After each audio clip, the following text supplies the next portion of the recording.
Where do new schools come from? Our research and guest insights reveal that new schools are regularly emerging, with many others planned for construction in the near future. What does this mean for you as you seek to be an informed international educator while navigating the recruitment process? What are some under the hood aspects of startup schools that you should be examining? What are some advantages and potential disadvantages of working at a newly established school? With these questions in mind, we reached out to Greg Parry, an expert in starting schools.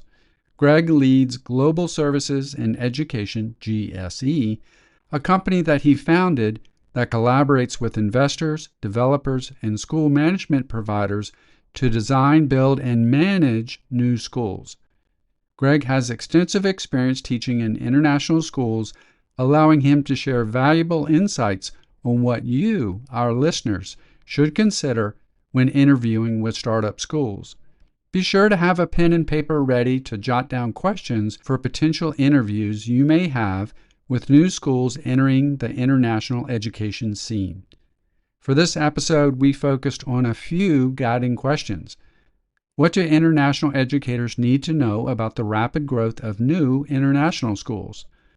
Who are some of the major players developing schools, and what criteria should educators consider when evaluating these schools?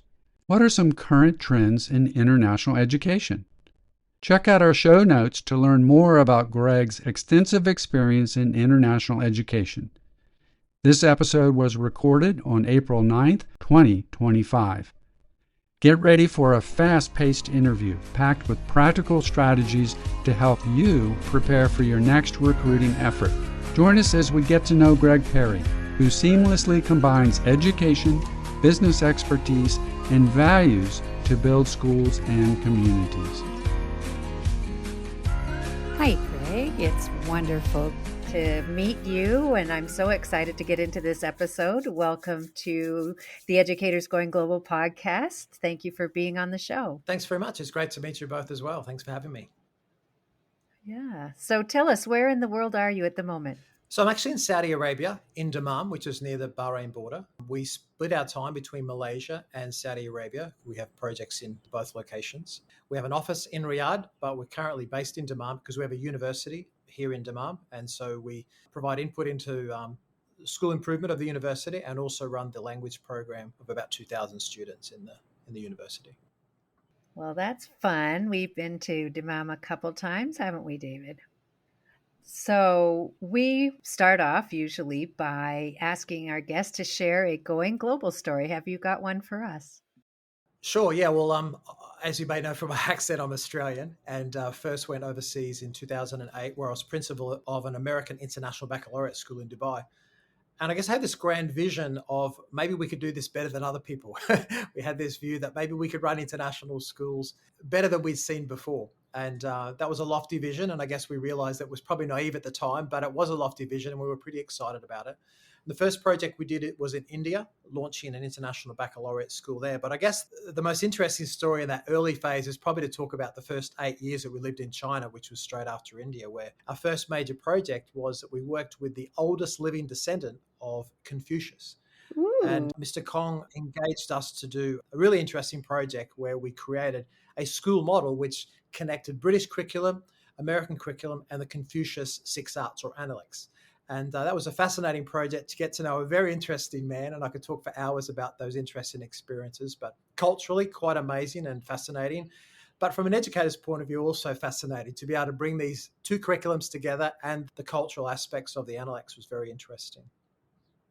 Well, that's so cool because we were just talking with Mark Lewis and he was talking about his efforts to combine the American and Chinese curriculum.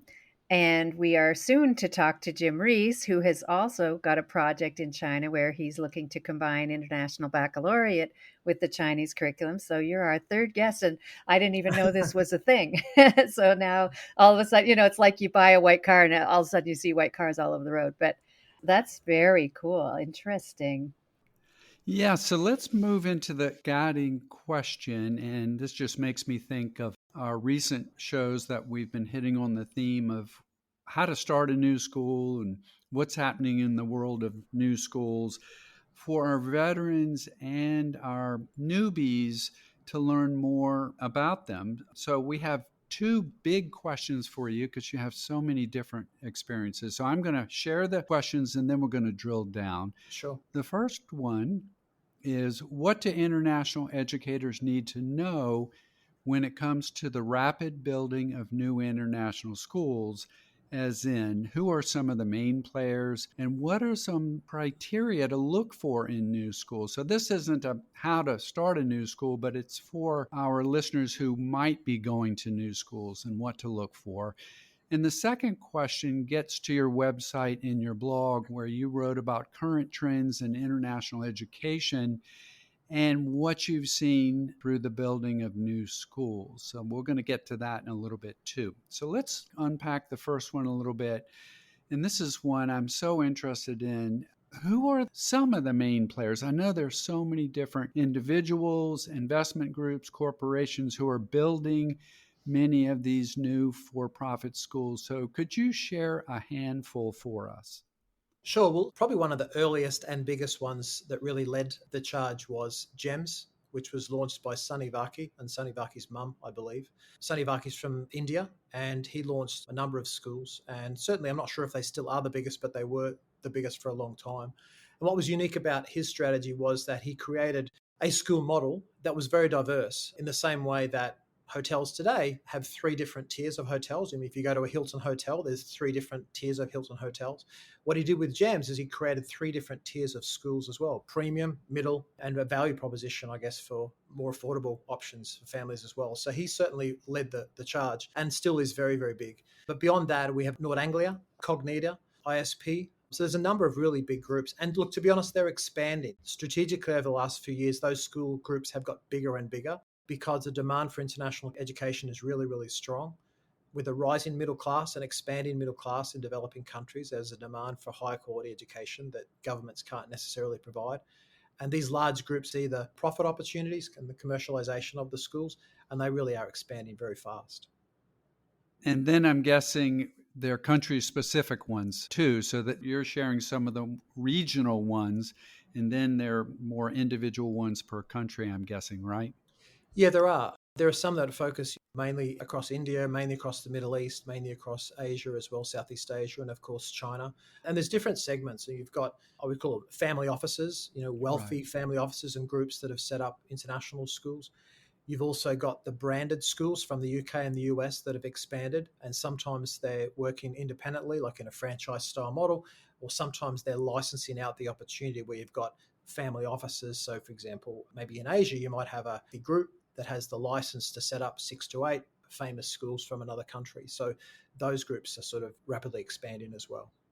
It's just incredible. The more we hear about it, the more we know we don't know. So it's amazing. It's such a pleasure and privilege to talk to someone like you who just really seems to have the lay of the land. So we appreciate that. Thank you.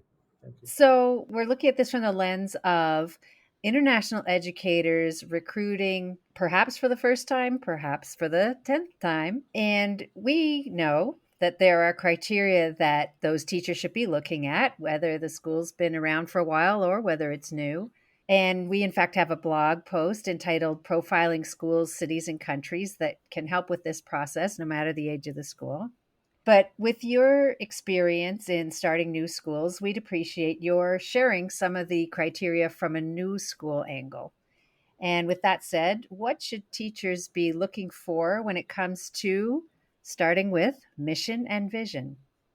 Yeah, well, look, if a teacher's looking for a new school, it really starts with leadership and management. I often say that good teachers can be great teachers under a great leadership, but they can also be bad teachers too. I mean, people operate well under good leadership. So it's really important to find a school or a school group where you really have trust and value in the leadership, because a school will run well or badly depending on its leadership. I'm sort of well known for speaking a lot about the concept of vision and mission, because I talk about what I describe as vision and mission integrity. Now, of course, we all know that integrity means that you say what you believe, but you actually act on it. And what you do reflects directly what you say you believe, your philosophies and values. And I think it's really important that a school has vision and mission integrity, that it lives out its values.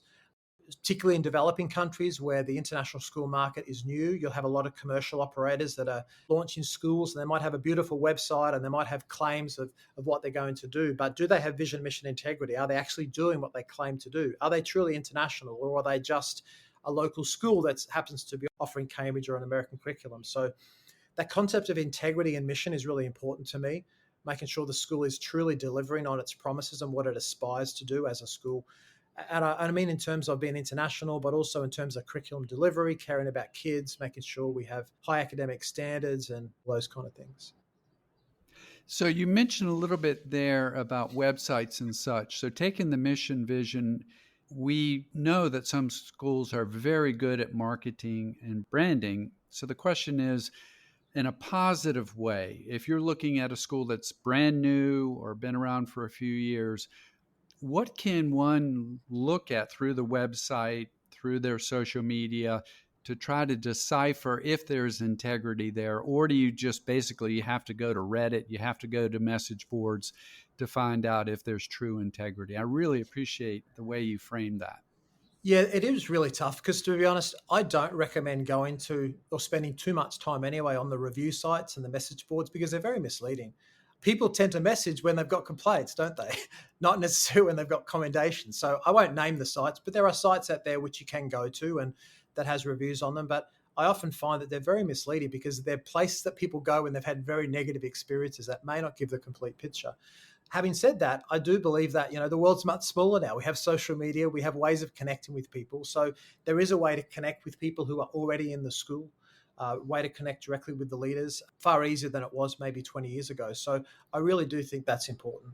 In terms of the website, I think that, you can often see through that glossy exterior. I mean, if it's particularly fancy looking and there's not much substance to it, particularly as educators, we know what education speak looks like, don't we? We know if it has substance or whether it's just, the marketing people shouting off, these amazing proclamations. So I think it really is important to understand, to see the substance. I mean, if a school says that it's into technology, is it really, or is it just got 3D printers? And if they got 3D printers, so what? The 3D printers can print toys. Doesn't mean that kids are actually improving their learning and maximizing their learning opportunities. So I think it's about looking through the guff and making sure that there's substance, that the vision and mission actually is being delivered in practice. You can see that in social media sometimes a bit more through Facebook and what's being posted there. But, trying to match up, hey, the school says that it's doing this, but if I talk to the teachers and I find out what parents are saying about the school, is there integrity in the actual behaviors and practices? I appreciate that you're sharing that one has to have a large grain of salt when going to certain sites that are review sites and such. I do spend some time on the Facebook groups, and I do find someone say, I'm going to school X, Y, and Z. Who's there now, and can we have a private conversation? So that might be a way to get through. And For sure. Audrey is really good at saying people should get on LinkedIn and find teachers, just like you're saying, at Sure. schools and contacting them if you're getting interviews and such. I completely agree. I mean, it's really important to sometimes reach out to the wrong person and get an unclear picture because everyone has their own individual perspective. But it is important to get that broad perspective because also, like take, for example, there are teachers that have never worked overseas before and their first 6 months are a really challenging experience because, as I do, if you've lived overseas a long time, that it's not like home. It's very, very different. And there's a lot of transition that needs to take place. So a seasoned professional that's worked in international schools for a long time, that opinion I really think is very valid. And you've got to seek out those people that you think have got a pretty balanced perspective. Right. And another thing that you put in my mind was, when you talk about branding and marketing and such, that it seems as though something you're not really saying that you are implying is that the ball is in the court of the schools to demonstrate through their website, because really that is the face of the school as far as new teachers looking for a job, to demonstrate that integrity. And one possible way to do that is what we talked about with Leanne Lavender. She talked about a school hiring not marketing people, but a storyteller. Mm-hmm. And they just kind of went around the school and talked to students and teachers and parents and just told stories about the school. And what she was talking about is by the time parents came to register their kid at the school, And the school, HR person or whomever was, going to do the tour would say, well, let's do the tour and let me talk about the school. And they'd say, oh, no, we know, we're already convinced.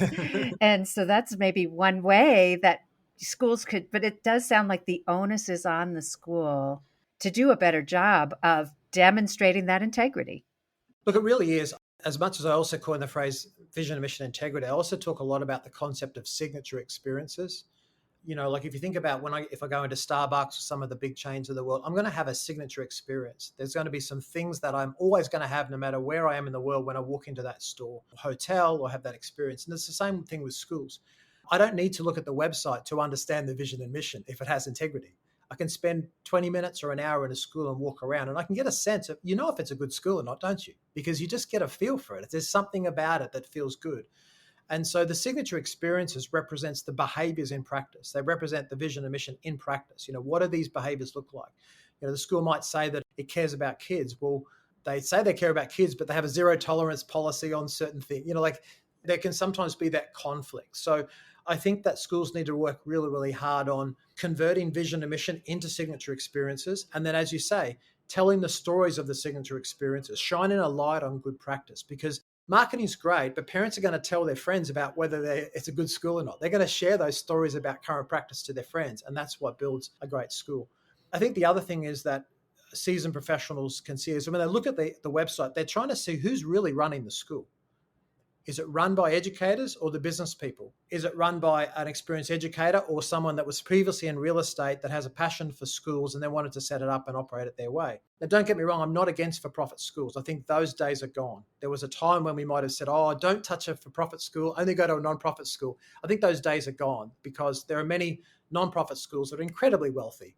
There's a different frame we need to put around that conversation. But the truth is you need to really look into what are the behaviors looking like, and as you said, hearing those stories in a genuine way. Yeah. Wouldn't it be lovely if, as international educators, we could actually go and visit the school before we take the job? Yeah, But for sure. it's not really possible in most cases. Yeah. So, speaking about visiting the school, let's talk about the physical plant. So, not just the facilities that need to be in place, but the design and maybe the purpose-built nature of the buildings on the inside as well as the outside. What's your thought on that? Yeah, it's very much a part of what we do. We start off with a market research and feasibility study, and we understand, first of all, when we're launching a new school, what's needed in the area. And obviously part of that conversation will be able to determine which curriculum it will be. And I often say, so you're going to be a British school, but so what? What kind of British school are you going to be? Are you going to focus on STEM? Are you going to focus on culture and the arts? Is it going to be sports? So there is a conceptual design that needs to come out of those early conversations. And then that must translate into the physical design of the school. Because if it's a British school, an international baccalaureate school, or an American school, it's going to have different design features because of the way we teach. For example, international baccalaureate, we're very much into processes of inquiry and collaboration. So the spaces must reflect that. The rooms are going to be more square. They're going to have breakout spaces into the corridors. They're going to have very much a play-based curriculum in the early years. So all these things must connect to the design. We just started a new project in Morocco, which we're very excited about. And in these early conversations we're having about that new school, which will be a K-12 international baccalaureate school as well, we're talking about the future of schooling. And, we're talking about, well, maybe we should look at hybrid learning and how much should hybrid learning impact on our school design. So at this stage, we've created a whole lot of square boxes because we're just in that early stages of how much space do we need.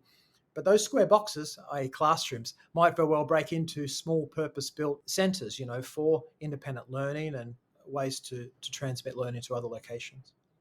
It's got to be so exciting to be on the planning side of these new schools. And like you said, you said at the beginning, we thought we could do it better. And I've had conversations before as well with teachers saying, oh, wouldn't it be great if, we really seem to get along well. We have a lot of the same, values and ideas.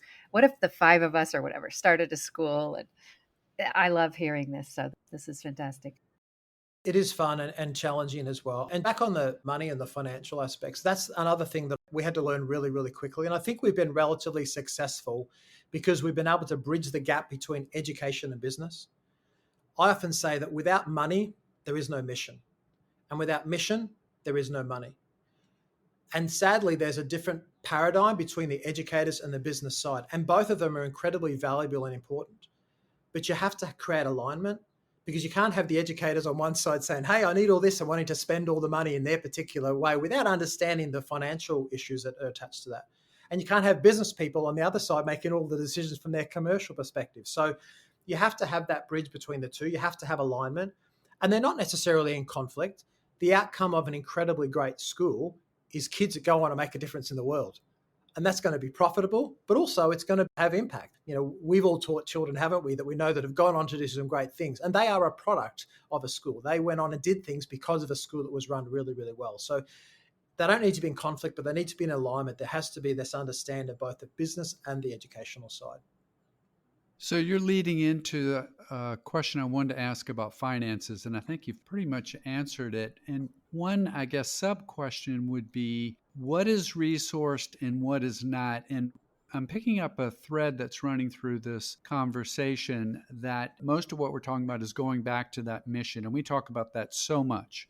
Yeah. And I'm also thinking, if I'm listening to this podcast when it comes out and I'm getting ready for the recruiting season, I'm coming up with questions on each of these topics that I'm going to ask the administrators who are interviewing me. So for our listeners, think about that as you listen to these subtopics, these categories, and prepare your list of questions. So let's hit a little bit on that question of resources, and back to, like I'm just saying right now, do those resources connect to that mission, to that curriculum, to the surroundings? So I can speak to Greg Mankata. He worked with designers in Doha to design a new school there. And one of the big things was how to design it to deal with the heat, for example. Big topic. How do you handle that? How do you have big open spaces? How do you have lots of glass, but you've also got a lot of heat? So if you can speak to the resourcing. Yeah, look, it all does tie back to vision and the mission, but obviously there are local context issues. I'm speaking to you from Saudi Arabia today. It's not hot all the time, but it can be really hot. And so the design has to reflect that. And we spend a lot of time working with clever architects about how best to do that. With our company, when we do our market research study, we also do financial modeling, which is determining what a school is going to cost to set up and then what the financial projections are in the first 10 years. And a core part of that is that we do what's called space programming, because we have to figure out how much space is required. Like you've got this much land, how many students can fit. So we do that space programming exercise to understand those spatial requirements. We also then provide the specifications to the architect about how many classrooms we want, what the size of classrooms are going to be, the design features, and then they help us turn that beautiful dream into reality. But that is that important step then of working directly with the architects, where they understand a lot of those scientific elements about how best to construct a school that's going to cope with those elements, and hopefully the school is going to be very sustainable. So you're bringing together a team of people. And we were talking about Vietnam before, David. I've met architects in Vietnam where an investor came to the architect and said, build me a school. And the architect said to the investor, well, who's the operator and what kind of school? And they said, oh, don't worry, just build me a school. You can't do that. You have to understand vision and mission, translate that into values and principles. What's our teaching and learning approach going to be? All those elements that, I could speak for hours about, all have to come together. So it's a team of experts. You mentioned, Audrey, about the challenges of how dreamy it might be for teachers to get together, but everyone's got a different opinion, haven't they? Put a bunch of science teachers together from all different parts of the world, and they've all got a different opinion about their science labs. So we do seek lots of input and collaboration to make sure we've got all the expertise to come together. But ultimately, we need to work really, really close with those architects to make sure that the expertise brings a great idea into life. So this wasn't a question we had ahead of time, but I'm trying to picture in that design process, kind of what percentage of schools start with just the elementary school. They're going to start in early childhood and they're going to populate and grow each year, 5th grade, 6th, then the middle school gets built, the high school gets built. What percentage, if you can answer it, just a rough guess, do these investors build that whole school all at once and maybe make it very expandable? But how many start with just the lower school with plans to expand in the future? How does that work? Well, I guess there's two parts to it. In terms of whether they build the whole school at once or in sections, it really depends on how much money they've got, but also their big picture about what it's going to cost. I mean, for example, if you were to build a really big school at one time, that might be cost efficient because you're going to build the shell out in one hit.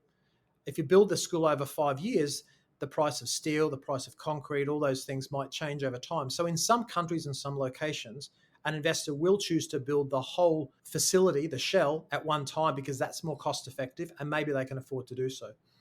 Some will do what we call ramping up, where they'll build it in stages, which makes sense because you don't need all those parts yet. So gradually build it over time. But you have to be careful because parents don't like sending their children to a construction zone.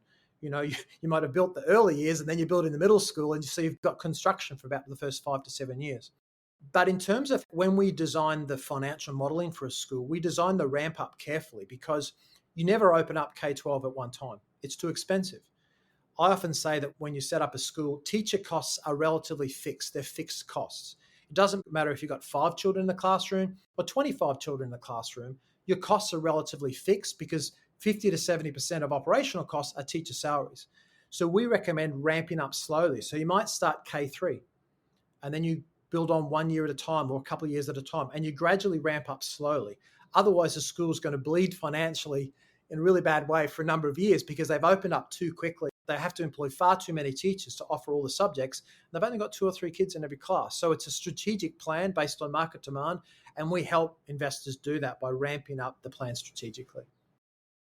So I have a question about ownership and governance. So the Sure. board makeup, the leadership for day-to-day management. What are some things that teachers looking at schools might want to keep in mind? Look, this part's really tricky because it'll be hard for them to figure this out in advance, but it's very much the most stressful part of my world is sitting in the middle of this because my job is to often work between the owners and investors and the school leaders. Because obviously I'm a school leader. I have a background as a principal. I understand how to operate schools. So I work very closely with educators, but I have to work with the business people as well. So I'll be honest, we've been doing this now for a fair few years, nearly 15 years. And now we're really strict with owners. Basically, we're very, very clear and say, you need to stay out. You're not allowed to get involved in operations of the school. And we're very, very strict on that. And we're very tough on it. And we have to be because, no disrespect, I often say to the school owners, you're really good at managing government relations and investment and those kind of things, but I'm really good at operating schools. And we need to have a clear portfolio separation. In the early days, we learned by trial and error and mistakes when the real estate person or the hospitality person or whatever, I often say that everyone's attended a school, so we all think we know how to run schools. Yeah. And it's like, I love restaurants. I love eating great food, but it doesn't mean I know how to run a restaurant. And so I'm now much more confident and I'm stronger and I'm bolder. And we're really, really tough on those parts to make sure there's a really clear delineation of responsibilities and owners aren't allowed to get involved in the operations of the school because otherwise it could get things wrong. And I'm not being disrespectful because there's some things that they're better at than I am. Now, your question was, how do teachers manage that? It's really tough. I think it really comes back to who is their leader. Is their boss an educational leader or is their boss a former real estate, hospitality kind of developer person? And they're going to need to try to figure out who's in charge and who's in charge of decisions and who's in charge of managing that really delicate, challenging relationship between school leadership and the school investors. It almost sounds like it a little bit goes back to the whole mission, vision, integrity piece, because does the school leader or the board or the governor have that kind of integrity? And can you suss that out? Can you figure that out? Sure. Yep. So let's move on to accreditation, which the big answer is yes. You want to try to find schools that are working towards accreditation or have accreditation. So I guess let's do this in 2 parts because I'm so curious and this is so cool. How do you advise new schools on the accreditation process? And then 2, if it's someone, a teacher looking to come to that school, what should they be looking for with accreditation, if you can take that on? Yeah, well, let me start with a bit of a funny story that sort of illustrates what teachers have to look out for. So when we first started to come into Saudi Arabia about 2 years ago, and Saudi Arabia has transformed a lot. It's an incredibly wonderful place right now. The rights and opportunities for women have certainly changed what they were 10, 20 years ago. There's a lot more freedoms. It's a fantastic place to live and be. One of the things that was interesting, we started visiting schools and we would meet with the owners or the principal and we'd say, well, look, you're an American school, so who are you accredited through? And they would say McGraw-Hill. Oh. I'd say, well, what do you mean? McGraw-Hill is a publishing company. It's a textbook. Yeah, our curriculum is McGraw-Hill. And I'd find polite ways to say, well, that doesn't mean accreditation. That means that's where you buy the textbooks from. So particularly in developing countries, and this is getting not so common now, but what does accreditation mean? And there's different levels of accreditation. There is curriculum accreditation. So is it Cambridge curriculum accreditation? Is it EdExcel or Oxford?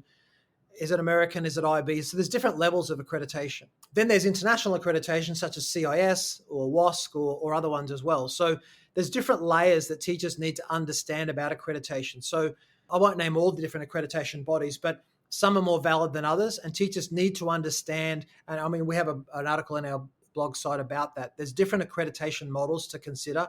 But yeah, McGrath-Hill's not an accreditation body. It's a textbook company. That's awesome. Well, I was just going to add, you took the words out of my mouth, for our listeners to go to your website for any of these nuggets of information. Just go and dive in and get even more information. So keep that in mind, listeners. And can I just add as well that most schools are not like this. I'm referring to very much the very developing countries, but there are schools that claim to be accredited that aren't. And they can get away with it in very tiny countries and small locations. But you can go to the websites, you can go to the accreditation bodies, and you can confirm that the schools are in fact accredited as purported by their website. That's an excellent tip. Yes, thank you for that. Let's talk about curriculum. You mentioned it a moment ago. What are some bits of advice you might have around that for teachers looking at a new school? Look, the first thing I often say to teachers is, what are you ready to unlearn? What are you ready to leave behind? Because if you've worked in, the UK, Australia, the US, Canada, and other places, school's going to be very different. You're going to a brand new location with different cultural frames, very, very different kids, maybe a lot of ESL kids. So you need to be ready to let things go behind. Seasoned professionals get very frustrated when brand new teachers talk about, well, back at my school, this is what we do, because you're not at that school anymore. It's a very, very different context that you're operating in. So first of all, figure out what you're ready to unlearn. One of the challenges, but the beauty of international schools is you have a lot more freedom. If you're working in a public school in your home country, you've got a lot of rules to follow. And there are rules to follow for accreditation and high standards, but there is a lot more freedom. So you are going to have a chance to be able to do things more your own way, depending on the leadership of the school. And that's really exciting, but challenging, because you may not have the same levels of support. You don't have that teacher in your building that's been there for 25 years who you can go and turn to and open up the filing cabinet and get that unit of work out. I lodge brand new schools. We set up schools, and it's a very romantic notion of how wonderful it is. But the truth is, you start with a blank piece of paper. You're designing curriculum from scratch. We aren't textbook-driven schools. We're not page turners. We don't turn to page 35 on a Monday morning and off we go. We design curriculum for context, for kids that are unique in that place. So I think the best international teachers are teachers that do understand they're in a different place, that are very experienced at differentiating for a range of different kids, but they're ready to get their hands dirty and design curriculum for context, because that's really important. You've got a different clientele. Well, and Leanne Lavender would say, use the design cycle to iterate. For sure. Yeah, so that's very cool. Great tip there. And now we're going to pause for a moment to share a special message.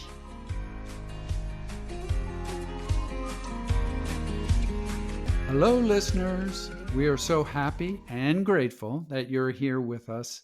And now, for a minute, we're going to get real. Our mission, as you probably know, is to inform aspiring and existing international educators about the nature of this wonderful lifestyle.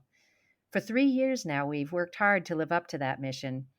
We spend hours creating content, liaising with guests, and editing these shows for broadcast. As you know, we love providing this public service, and it helps us tick all of our personal PERMA boxes. For sure. But here's something a lot of you may not know. We're actually paying out of our own pockets to do this. It costs money to record and host our shows and to run our website. So we're here to ask you a favor. We are. Would you kindly consider sponsoring us through Patreon? For less than the cost of a cup of coffee per month, you could be helping us break even in terms of these costs. If you feel you're getting value from these shows and from our information hub, and if you can afford it, please go to www.patreon.com/educatorsgoingglobal, and we'll have that link in our show notes to make it easy for you. We have a couple tiers for your effort to support us. Tier 1 is experience, and there you're just giving us money to support us. And Tier 2 is exploration, the chance to join live Q&As with experts. You gotta love that little bit of punning on the EGG. Thanks once again, honestly, for your interest in traveling, teaching, and connecting with us. And now, back to our regular programming. Let's go.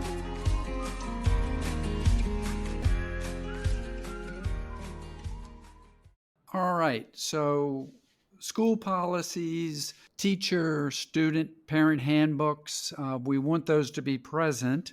What if people can look at them? What should be a couple major points, a few major points that hopefully they'll find if it's a new school? Just like you're saying, that the teachers have gotten their hands in the thick of it. They've been doing a lot of writing, a lot of creating. What are a few points they should find in those policies and handbooks?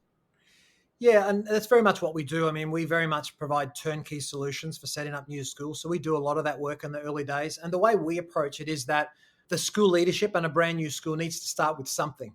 Like you've got to start day one with something. So we start with a relatively generic handbook that has been adjusted for context. It might be Vietnam or Thailand, and it might be this particular curriculum. But also then we say to the leader, we're not into cookie cutter models. This is not McDonald's. We're not just copying. So the handbook must look different because it has to be adjusted for local context. So it shouldn't just be a cookie cutter approach. There must be adjustments for local needs, and you want to see that. But the other thing to understand is in terms of teacher rights and responsibilities is you're signing a contract, a legal document that signs an agreement between two parties in terms of how you're going to work together. Those normal employment conditions. But there's another layer of policy that sits in the handbook, which is about the policies and procedures and how they're enacted. So your contract can't be 50 pages long. It's going to be maybe 5 or 6 or 10 pages long, but the handbook's going to be a lot longer. And those are the places to look for to see those finer micro details around policies and procedures. Like your contract's going to say, bereavement leave and sick leave and those kind of big picture things. But what does that look like in practice is going to be in the handbook. So that fine print is helpful to understand. But having said that, I often say that with really good schools, you don't go to your handbook very often. Schools are run by principles, PLES. The values and principles drive school decisions around how a school operates. So you shouldn't have to dive into your handbook every week to check to see if the policy is being followed. But that's a good starting point to know that that stuff's been thought through and that the school's well organized. Absolutely. It's good to hear that you provide some beginning handbooks that they can build on because, you're making everything from scratch and you're making so many decisions. And then also, you don't really know what you've got until you've got it and you've lived it a little bit. And so I think that's nice that you're giving that opportunity to have something to build from. For sure. Let's turn to admissions. Yep. So when we look at the makeup of the student body and the way you're competing with other international schools, maybe some criteria for admission, and also are schools looking at including a greater diversity of learners? What are some trends you've seen there? Yeah, look, admissions procedures are really important because they have a marketing element, that onboarding process, but also there's an academic side. I mean, all good schools should have an admissions process that includes some admissions testing. And whether that testing is designed to cut kids in or cut kids out is a different story, but it creates benchmarking for the teachers. I mean, the teachers should be able to access that information so that they know how the child's coming in, what their strengths and weaknesses are. That should be a piece of raw data that the teacher gets so that when they get the child, they know where they're starting from. So I think that's often a disconnect. Often the marketing team is not connected to academics. And we should let teachers get on with their job and teach well because that's what they're good at. But there should be a connection between admissions and the team so that they know that this kid's coming in, this is what their needs are, and they're supported. And that helps from the business side as well, because sometimes an admissions team might want to decline or accept a child, but not from academic reasons. So you have to have an academic frame around those decisions because a teacher knows whether they can or can't meet the needs of that child far better than a marketing person can. So sometimes a marketing team might say, hey, no, we can't take that kid. But you talk to the teacher in grade 4 and they go, no, I can take that kid. I know how to meet their needs. I know how to differentiate for that child. They might have dyslexia or they high function in Asperger's or something. So that relationship's really important. I think the largest growing trend in schools worldwide is bilingual schools that are offering 2 languages, schools that are meeting the needs of a rising middle class locally. International schools are no longer just for expats. They're very much for local kids. So that's a different clientele, and teachers need to teach in a different way. So some of the big school groups like Cognita and Nord Anglia have worked really hard at creating better bilingual models because they know that's a big market. So that's very much an educational process to meet the needs of those kids. Sadly, in many parts of the world, high quality special education doesn't exist. And I'm glad to see that slowly happening. It's happening more and more. It's happening in Saudi Arabia. It's happening in parts of Asia now where students who are different, their needs are gradually being met more and more. There's a long way to go, but that is starting to happen. And I'm starting to see more inclusivity. Sadly, we've got some cultural challenges in some locations because some families are uncomfortable with inclusion. They're not used to having kids in their school that are different, that act and behave differently. So that is a marketing challenge for some schools. They struggle to accept it. But as pure educators, I think most of us are really happy with inclusion. We love inclusion. We love differentiating for kids that are different. But hopefully and thankfully, it's going to happen more and more. We're going to have more ranges of different kids and teachers in our schools going forward. Well, and as Lori Bull from Senya would say, you should be differentiating all the time anyway. And so, it's just stretching in a slightly different direction. But when you're being inclusive of neurodiverse thinkers, you are also including other kids who, may have a certain tendency in a certain way. So I agree with you. I think that that's really important. Yeah.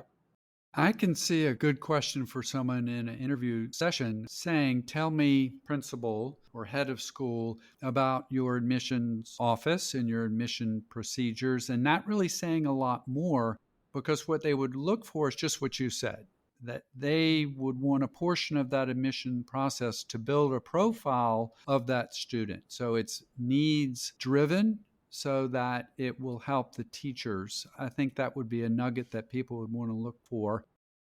So let's take a little deeper dive. Again, the balancing of the financial aspect of a new school, the investors and the managers, the educators, and putting kids in those seats. There's got to be pressure for schools saying, we're coming in, we're competing in a saturated market, or maybe not. Maybe they're in a secondary city, maybe not a capital city, and the middle class is starting to take off in that city, so there might not be as much competition. But how do you advise schools on back to the mission and saying, here's the profile we can support of students, but we can't do everything, for example, or here on the continuum, we can go this far. How do you advise the investors on that? Yeah, thanks for asking a question, because it is a tension. I mean, if we were to exaggerate the stereotype, investors want as many kids as they possibly can get because they need the revenue, particularly the brand new school. The first year is really tough. They want revenue, but teachers also want to be able to meet the needs of kids. So I'm really into framing conversations. I think this is really important to frame our thinking in a particular way. So I say to a parent whose child we might decline, I want to accept every single child whose needs we can meet. But I care so much about you and your child that I'm not going to accept your child if I don't think we can meet their needs. And I think that's a far different way to frame it rather than us coming across as being elitist. The truth is, I would love to accept every child into our school. But what a terrible person you are if you take the money of a family, really expensive international school, and that child's got needs that you can't possibly meet. That's not fair to the child. It's not fair to the parents. It's not fair to anybody. So I think it's how you frame this conversation and value system. And I say the same thing to the investor as well, so that they understand that when we decline a child, it's because we've had a conversation and we just can't meet the needs of that child. And with hand on my heart, that's a good reason to decline a child. It's not a good reason if you're being too elitist or your teachers aren't competent enough to meet the needs of that child. And again, this is where the interface needs to occur between the education side and the admissions and marketing side, so that you're making good decisions that are in the best interest of the child, but consequently, they're in the best interest of the school as well going forward, because a great school cares about not just the top end, but everyone. If we think about the bell curve, I'm often very frustrated about those anonymous kids in the middle. We know who the top kids are, don't we? They're the kids getting A's and B's, and we know those kids there at the front putting their hands up, and we also know the kids at the bottom that are struggling. But what about those kids in the middle that we don't even notice? We should care about all kids equally. We need to make sure that we don't ignore the anonymous students in the middle.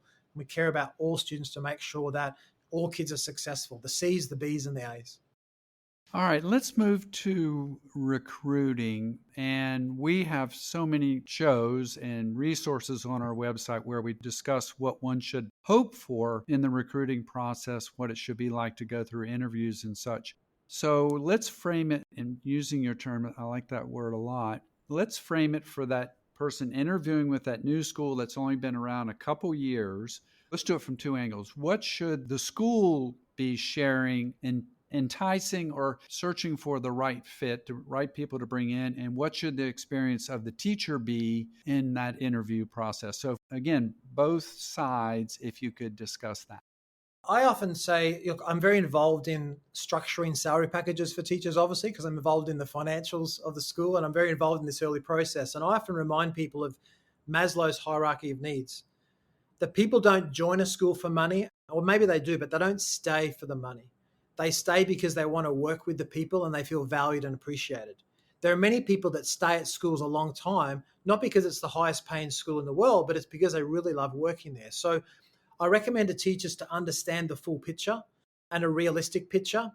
I love startups and that's what I'm involved in, but they're really hard. They're not romantic. They're really, really hard and they're really, really stressful. And if you talk to anyone that's been involved in the first couple of years, they're going to have hopefully some really positive stories, but some really challenging ones as well, because it's a startup business. So it's really, really hard for them. So I think they should get a realistic picture from the leadership or the principal about what a startup's like, about how, come with me on this journey, come with me and be a pioneer, but don't think it's going to be easy. You've never worked so hard as you have in your life when you work at a startup. But I care about you and I'm going to support you and I'm going to fight for you and make sure that as a teacher, your needs are going to be met. So I think that full picture must be understood in a really realistic manner. Thank you for using that term startup. One of my sons is in the business world and he's worked at a couple startups. Yeah. And there's certain, I'm sure, from the hiring side, certain profile in certain character strengths you're looking for in folks, just like there's certain places in the world where they're going to be looking for people with certain character strengths as well. Yeah. And if I could just touch on that, I mean, we obviously hire founding heads of school and founding principals.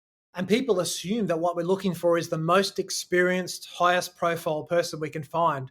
We're not.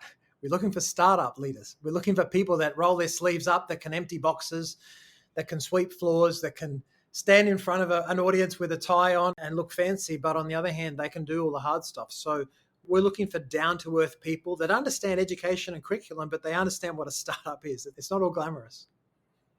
Well, I think it's great that you're encouraging the leaders to be transparent in their hiring, because Sure. one of the things that can be really tough is you end up in a place and you really just didn't see it coming. It's already a leap of faith to take a position in a place you've never seen, you've never been there, you haven't experienced it at all. You really don't have a frame of reference. So as transparent as the recruiters can be, all the better for everybody, I think.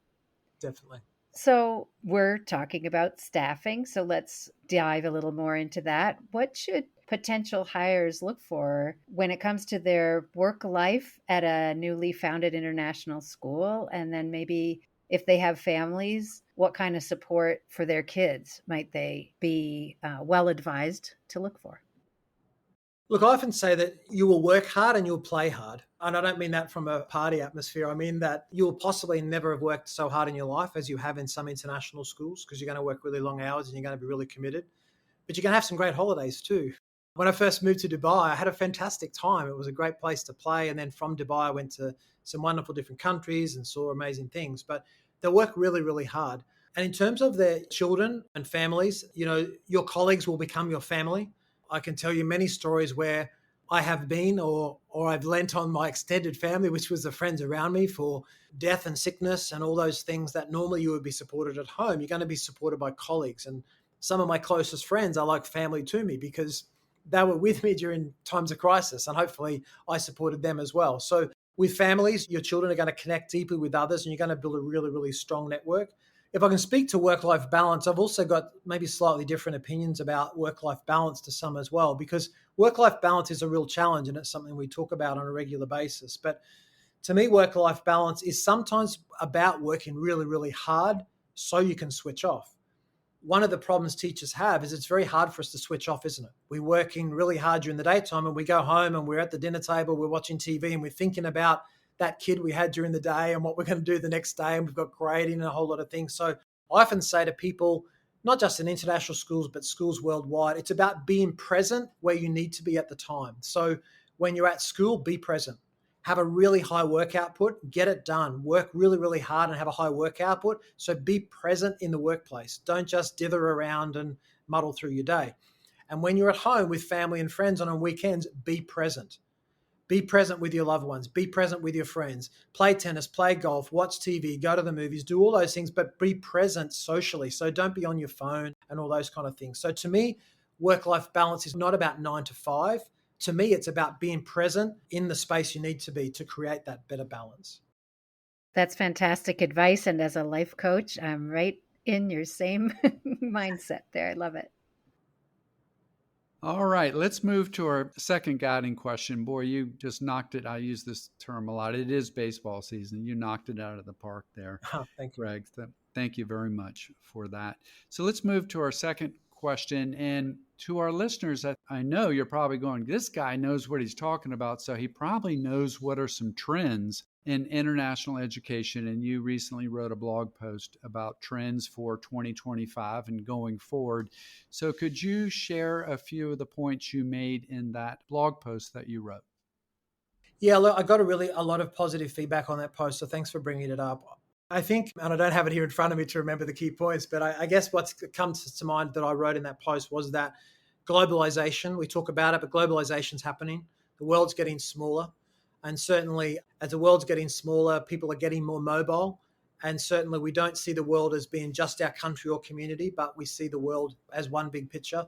People are looking for international qualifications.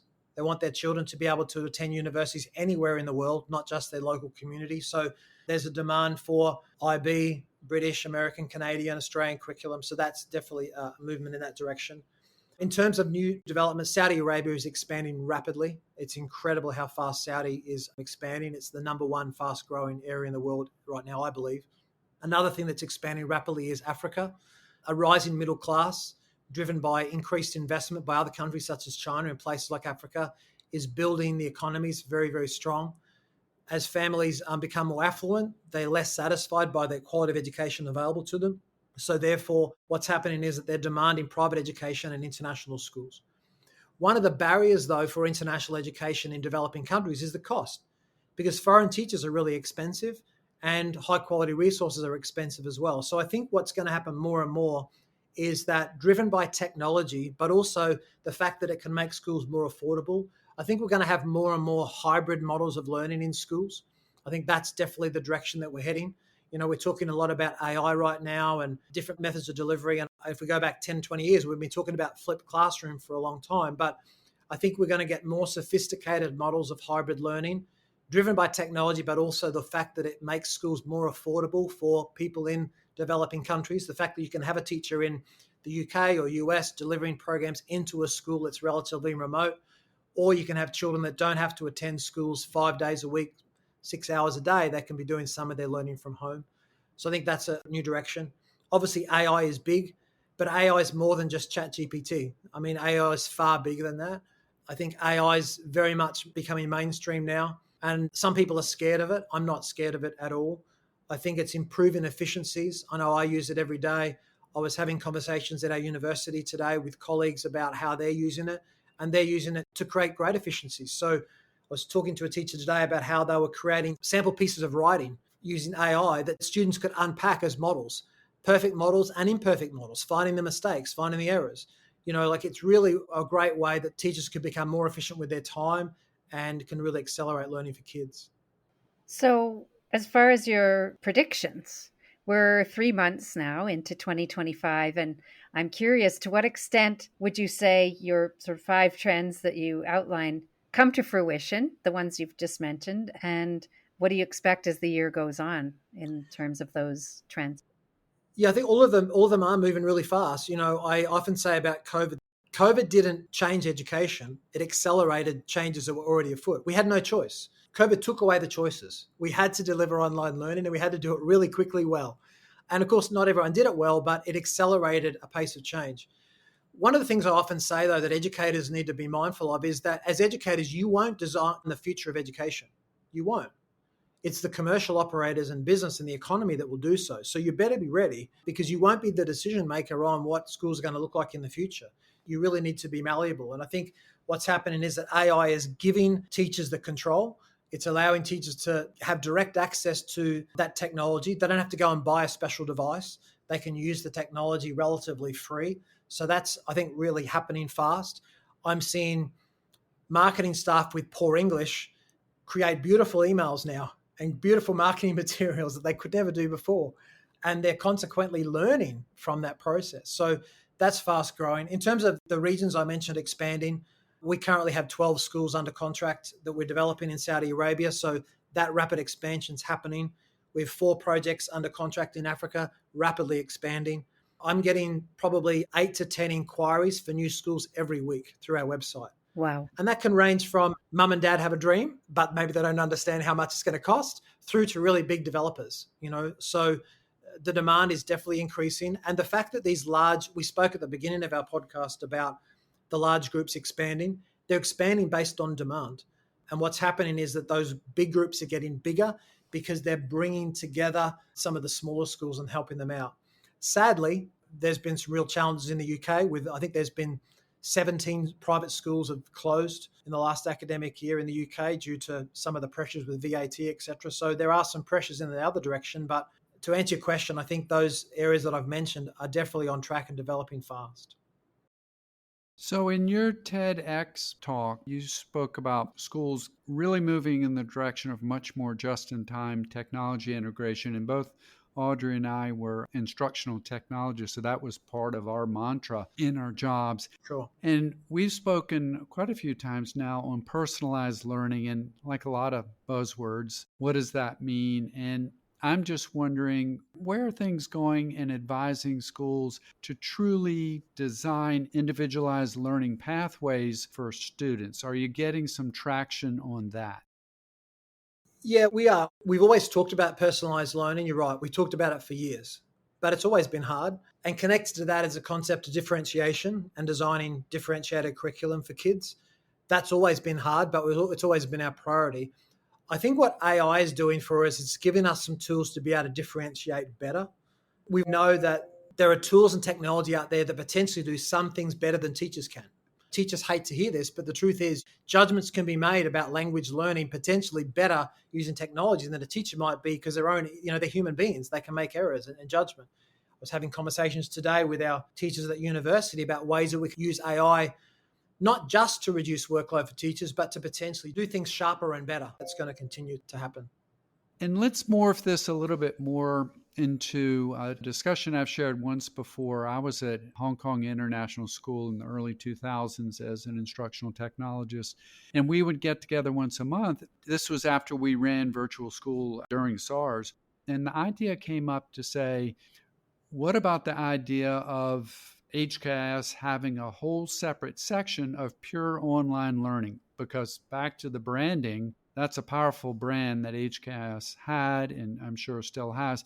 The idea that for all the different reasons that there could be students who could get that HKS experience to some extent online. So this is getting into the hybrid learning.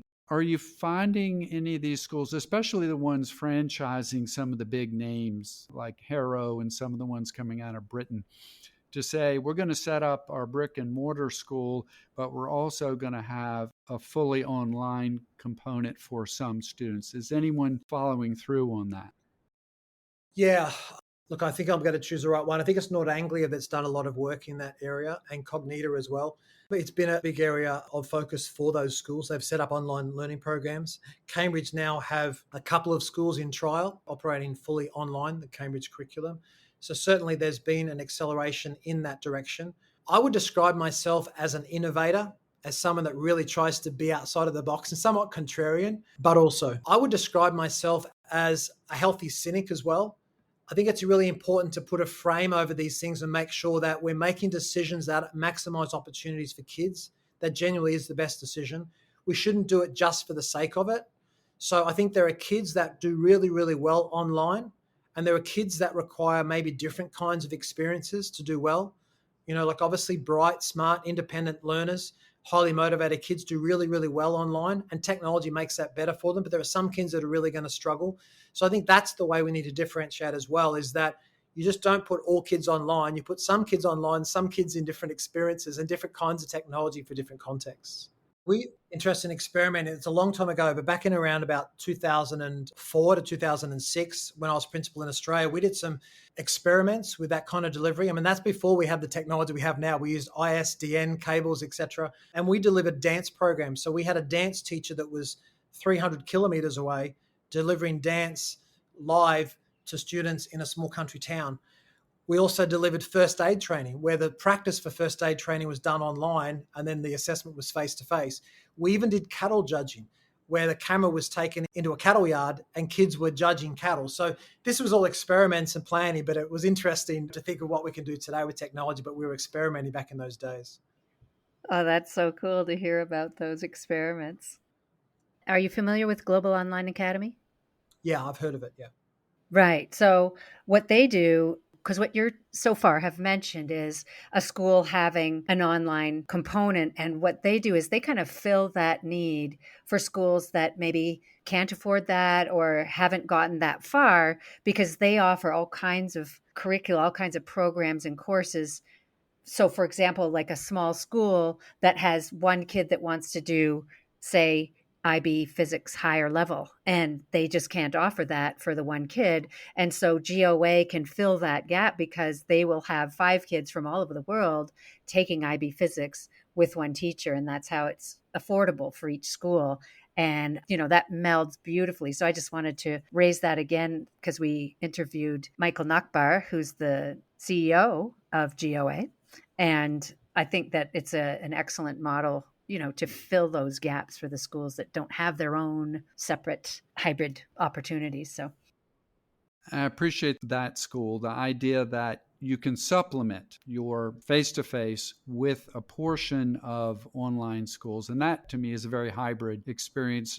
Are some of the brick and mortar schools doing that?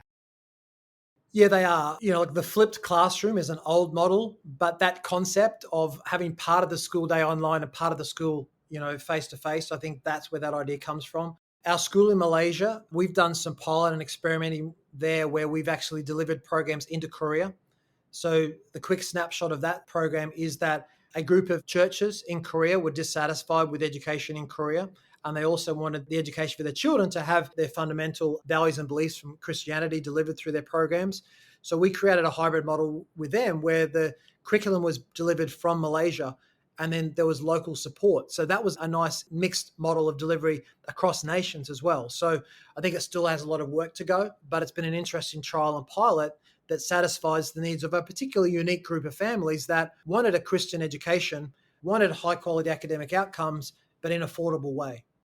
one other question I have, your company's called GSE. Global Services in Education. To what extent are you involved with guiding newly created schools towards sort of what you see as your ideal model of education? It sounds like you're very hands-on and you do guide them quite a bit, but just share a little more about how much do you feel like you have a hand in all these new schools that you're creating, and you're birthing them, but how much are you raising them? It's an interesting question. I hope I communicate this as effectively as I'm trying to, but I think people think that GSE is a cookie cutter. Oh, I want a GSE school. And I thank people for saying that because obviously they're buying into our values and beliefs and they like what we're saying. But I don't believe in a McDonald's approach to education. I hope that every school we operate is different. We operate British schools, American schools, IB schools, all different schools around the world.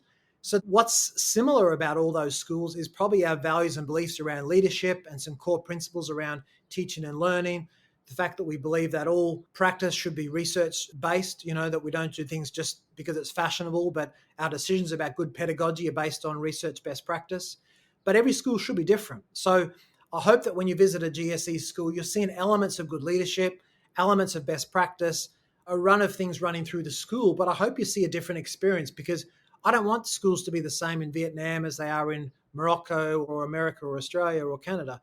every school should be unique because they're living and breathing animals. So I hope that makes sense, but that's what we're hoping to achieve. Well, I guess what I'm taking from that is that your hand in it is in more teaching someone how to fish than giving them the fish. Is that right? Absolutely. And very much about coaching and mentoring all aspects. And we are very hands-on. We're educators. I often say we're educators who became business people, but we are educators. My wife, Shanna, is an incredible educator. So she's very hands-on around teaching and learning and curriculum development as well. So we are very hands-on, but it is a coaching and mentoring process. It's not a, here is the book and off you go. It's not a school in a box where we say, here's the box and off you go. That's not how we want to operate schools. All right. So as we wrap this up, and I'm just taken aback by so much insight that you're providing, and you're warming my heart about where we're going with a lot of these new schools, because I'm from the world, and so is Audrey, of mainly not-for-profit schools. So this is very helpful. Thank you for that. Is there anything else you would like to share? No, I guess what comes to mind, though, is a positive view on the future. You know, there are some people scared of the future, but I'm not at all. I think we're at a really exciting time right now. I think that we're at a time when international schools, I'm concerned about the world right now. I'm concerned about the politics. I'm concerned about some of the crazy things that are happening in the world. But we can't be in a better position than we are as international educators because we're helping develop informed citizens. We did a project in Palestine many years ago, which I could talk about ad nauseum, one of my favorite projects of all time. Our goal was to develop informed citizens. We're not teaching kids what to think, but we're teaching kids how to think. And think at a time when we're really worried about our own countries and a lot of this craziness that's happening around the world, I think we should have faith that this next generation is going to be really well equipped. They're different kids, but they're technology natives. And I think we are really well positioned as international schools to developing the next generation of kids that really can be global leaders and global citizens. So I'm not scared. I'm excited. And I love what we do because we are in that situation of being able to take a leading hand in making a difference in corners of the globe, in parts of Africa and parts of the Middle East and Asia as well. So anyone who's thinking about moving into international education, don't be naive. It's not like home. It's a totally different experience, but it's an incredible opportunity to have a whole lot of fun, but have an incredibly rewarding experience. Ditto, David and I would say, for sure. So I think I may know the answer to this question, which is that people should go to your website, which David has already encouraged them to do, and I reiterate that. But are there any other ways in which folks can follow you if they want to learn more about profiling new schools as well as trends in international education? Yes, certainly. We very much help people all the time. We like to be generous with our thoughts and ideas. So we've written more than 400 blog articles on international schools, international education. People often say, why have you given information away so freely? I believe that you gain credibility by showing people who you are rather than convincing people that you might be good at what you do. So other people can be the judge of our expertise and knowledge by reading our articles and listening to our keynotes and TEDx and other things as well. So I'm really comfortable about that. We don't do teacher recruitment anymore. We did a little bit of that in the early days. So we may not be able to help directly to help recruit teachers, but we certainly give lots of advice. We recruit for our own schools and our schools are expanding. So we're always recruiting for our own schools, but we certainly can give lots of advice. The truth is our core business is setting up and operating international schools. Our key clients are big time investors. So that's very much where we work. Most of your listeners are probably not ready with $100 million to roll out a brand new international school. But on the other hand, we also work with small operators. We meet with mum and dads who have a dream, and we often give advice relatively freely to support people who have that idea. We get contacts all the time from mum and dad with a dream in Africa, like they want to build a better world for their kids. So we sometimes are stretched with time, but we try to give as freely as we can because we just think that's the way the world should be. Given it all comes back. Well, I really appreciate that. So I think it's okay if we share your LinkedIn, right? Yeah, for sure, for sure. To be honest, I'm prolific on LinkedIn. I have a very strong profile there. We publish a lot of material through LinkedIn. So LinkedIn's probably the best place to hear our voice and understand what we do and to learn about the world of international education. Fantastic. So that'll be in the show notes, everyone. So the show notes have a lot of links. So folks, take a look in the GSE link will also be in our library resource page as well. So Greg, I've been so enthusiastic in listening and learning from you, and I definitely pick up on your enthusiasm. And like Audrey and I say from time to time, we wouldn't mind working for a company like yours. I think it'd be pretty cool.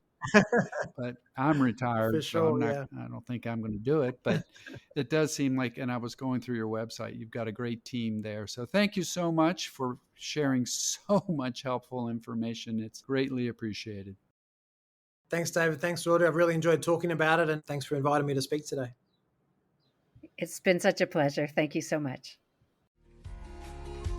Thank you for joining us today on Educators Going Global. You can find this podcast on Apple Podcasts, Spotify, YouTube Music, and all the other usual suspects. Please subscribe, like us, and leave a review on Apple and Spotify, and let your teaching friends know about us so we can grow our community. Please reach out at educatorsgoingglobal@gmail.com and join our Facebook group, Educators Going Global, if you have ideas, comments, or wish to share a Going Global story of your own. You can also find us on Instagram at Educators Going Global. Please visit our website as well, www.educatorsgoingglobal.com. All our podcast episodes are on there by topic, along with blog posts, Going Global stories, and our ever-growing resource library. For now, this is Audrey and David, inviting you to travel, teach, and connect with us.